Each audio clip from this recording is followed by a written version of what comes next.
Oíche roimh Nollaig bhíonn teach fíor-chiúin. Bhí idir dhaoine agus luchain ina gcodladh gasúin. Bhí na stocaí le crochta os cionn na tine le Dheaidí na Nollag is bronntannais linne. Bhí na gasúir teolaí ina gcodladh go sámh ag brionglóidigh go sásta ar lán am Leagan. Bhí éadaí coileáin i mbeirteáin is caipín am a bhean is muid ar tíogáil a chola nó bine an plán. Agus an sin go tobann hir ar chólann tí, chola muid an tarn is an reicláin le brí. Léamh mewn leaba mar bheith splanc mór fúm le féchant go bhecinn céir de bhí rúm. Bhín gealach ag lonrú ar an sneachtas a glós is bhí gachrad le feiceal chu geal leis an ló.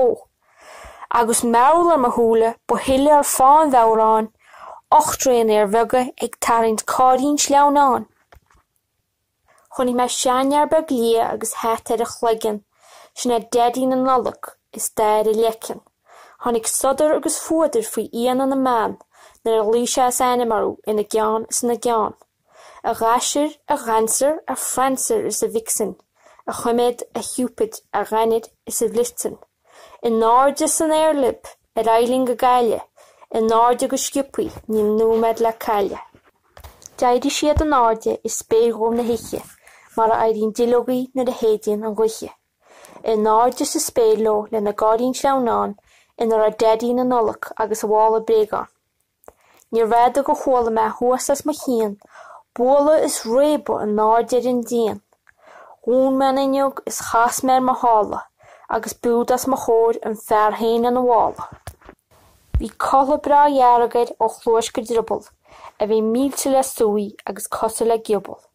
Bhí mála mór bréagán ag thuas ar a roimh, mar a bheith rógad I críne ag ceannachtas ag díal. Bhí lonad ina thuúla faoi bhailí bán na tuva, is bhí dain róisírig ar a thrún is ar a phlocha. Bhí meangar a bhéal a gcuin ar a Nollag is bháin an sneachta an níosóig ar a smig. Bhí píp an na bhéalaige agus é háins go sásta, is leis an déiteach ba Leagan I dteicinn healhásta. Bu Leagan Ní Eidhin is bur sceartach a bhuailg, is nar dhéanach se gádaí, chraach se mar lách. Ba chus potta de gonne ní len dát faoi, nar a chonigh me rúma bhí meid sciotí le sprí. Chuoch sé an túlarm agus darda sé láimh, chuir sé neoldam gan focail a rá. Focail ní rúte agus lean sé dar nó, líonn sé na stocaí is dumpa sé mo seo. A bhéidir ar thúnaige is ag séasa go buacach, chrum sé a chloigeann is duime sé na chuafach. Léamh sé isteach sa gádaín is líg sé glúach agus féad, agus duime siad leo cos le éanacha as an néad. Ach dúirt sé as ard agus ag gimeachtaí de spéid. Nollag faoi héin is faoi weise roimh go léir.